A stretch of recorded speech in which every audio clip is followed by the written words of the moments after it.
echo of his call. ஆண்டவராகிய இயேசு நாமத்தினாலே இந்த காலையில் உங்களை யாவரையும் வாழ்த்தி வரவேற்கிறேன். ప్రభు అయిన యేసుక్రీస్తు నామం నందున మిమ్మల్ని అందరినీ ఈరోజు మిమ్మల్ని ఆహ్వానించి మిమ్మల్ని ఆశీర్వదిస్తున్నాను. நீங்கள் நன்றாக இருப்பீர்களாக, நீங்கள் சுகமாக இருப்பீர்களாக. మీరందరూ బాగుండాలి, మీరందరూ స్వస్థంగా ఉండాలని ఆశీర్వదిస్తున్నాను. கர்த்தருக்கு மட்டுமே நம்மளை இந்த வாரத்தை தொடங்கி மட்டுமே நம்மளை காத்து நம்மளை வழி நடத்திருக்கிறார். ఈ వారమంతా మనని ప్రభువు ఆశీర్వదించి కాపాడి మమ్మల్ని కాపాడినందుకు స్తుతులు.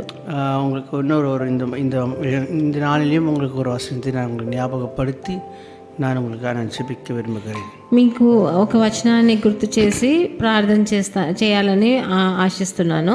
நீங்கள் வேதத்தில் நீங்கள் வாசிக்கும் பொழுது யாத்திராகமத்தின் புஸ்தகம் 14வது அதிகாரத்தில் 14வது வசனம் இவ்வாறாக நாம் வாசிக்கிறோம். మనం పరిశుద్ధ గ్రంథంలో నిర్గమకాండం 14వ అధికారం 14వ వచనం చదివేటప్పుడు, கர்த்தர் உங்களுக்காக யுத்தம் பண்ணுவார், நீங்கள் சும்மா இருப்பீர்கள்.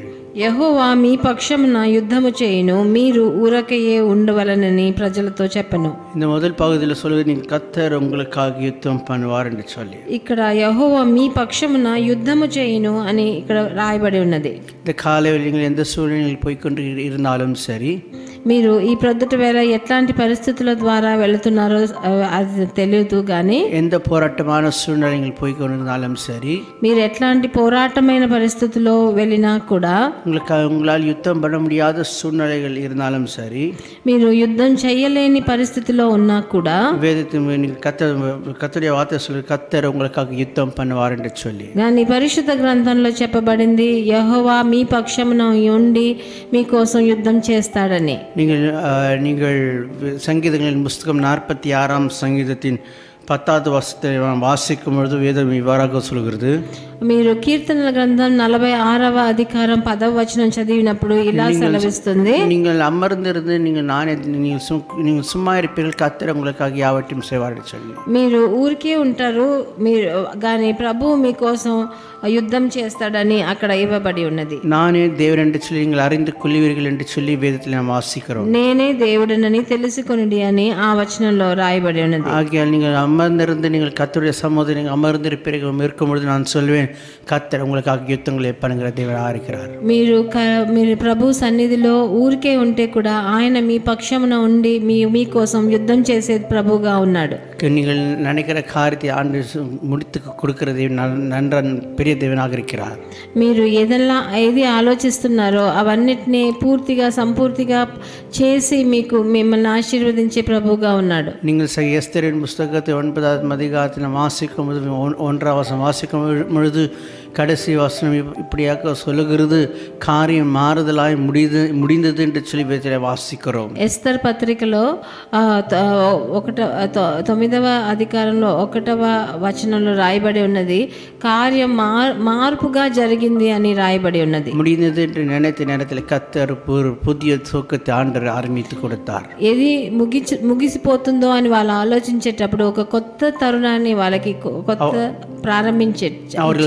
அவர்கள் செய்த காரியம் ஒரே ஒரு காரியம் தான், அவர்கள் அமர்ந்திருந்தார்கள், கர்த்தரை நோக்கி பார்த்தார்கள். వాళ్ళు చేసిన ఒకే ఒక కార్యం, వాళ్ళందరూ ఊరికే ఉన్నారు, వాళ్ళందరూ ఆయన అక్షమున ఉన్నారు. అప్పుడు ఆయన కొత్త కార్యాన్ని వాళ్ళ జీవితంలో చేశాడు. அவர்கள் அமர்ந்து இருந்த பொழுது கர்த்தர் தாமே அவர்களுக்காக யுத்தங்களை பண்ணுகிற தேவனாக இருக்கிறார். వాళ్ళు ఊరికే ఉన్నప్పుడు ప్రభు వాళ్ళ కోసం యుద్ధం చేసే ప్రభుగా ఉన్నాడు. ஆகிய இந்த காலவேளையில் உங்களுக்கு சொல்லுவேன், நீங்கள் திடமாயிருங்கள், சந்தோஷமாயிருங்கள். கர்த்தர் உங்களுக்காக எல்லா காரியத்தையும் உங்களுக்காக யுத்தங்களை பண்ணி உங்களுக்கு ஜெயத்தின் தேவன், உங்களுக்கு ஜெயத்தை தருகிற நல்ல தேவனாக இருக்கிறார். అందుకే ఈ ప్రొద్దుటి వేళ మీకు సలహా ఇస్తున్నాను, మీరు ఊరికే ఉండి ఆయనను ప్రార్థిస్తూ ఉండండి. ఆయన మీకోసం ఒక పెద్ద యుద్ధాన్ని చేసి మీకు విడుదల ఇస్తాడని. இந்த நாளில் நீங்கள் சமாதானமான நாளாக உங்களுக்கு அமைவதாக, சந்தோஷத்தின் நாளாக இருப்பதாக, உங்களுக்காக கர்த்தர் யுத்தங்களை பண்ணி உங்களுக்காக யாவற்றையும் ஓய பண்ணுகிற தேவனாக இருக்கிறார். ఈరోజు మీరు సంతోషంగా ఉండండి, మీకోసం యుద్ధాలు చేసి మీకు విడుదలని ప్రసాదించే రోజుగా ఉంది. நாம் ஜெபிக்கலாம். మనం ప్రార్థన చేద్దాం. இரக்கங்களின் தேவரே, நல்ல பகல் வேலைக்கு ஸ்தோத்திரம்.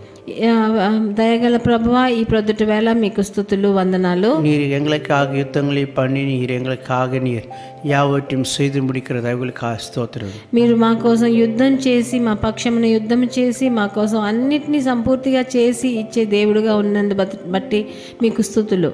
இது பார்க்கிற கேட்குற யாருக்கும் நீ யுத்தங்களுக்கு முடிந்தது நினைக்கிறவர்களுக்கு கர்த்தர் புதிய துவக்கத்தை தர வேண்டுமாய் ஜெபிக்கிறோம். నాతో కలిసి చూసే వాళ్ళు, ఏకీభవించే వాళ్ళు, ఎంతరో జీవితాలు ముగిసిపోయాయి అనుకున్న వాళ్ళకి కొత్త జీవితాన్ని ప్రసాదించి వాళ్ళకు ఒక కొత్త ప్రారంభాన్ని ప్రసాదించండి. பெரிய காரியங்களை செய்யும், ஆசீர்వాదத்தையும் வழி நடத்தும். పెద్ద పెద్ద కార్యాలు చేయండి, వాళ్ళని ఆశీర్వదించండి, వాళ్ళకి మార్గదర్శనం చూపించండి. ஜெபத்தை நல்ல பரலோக பிதாவே, ఆమేన్. ప్రార్థనను ఆలకించండి యెహోవా ప్రభువా, ఆమేన్.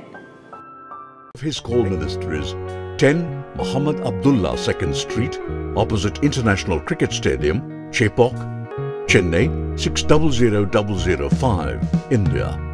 Phone 914428528282.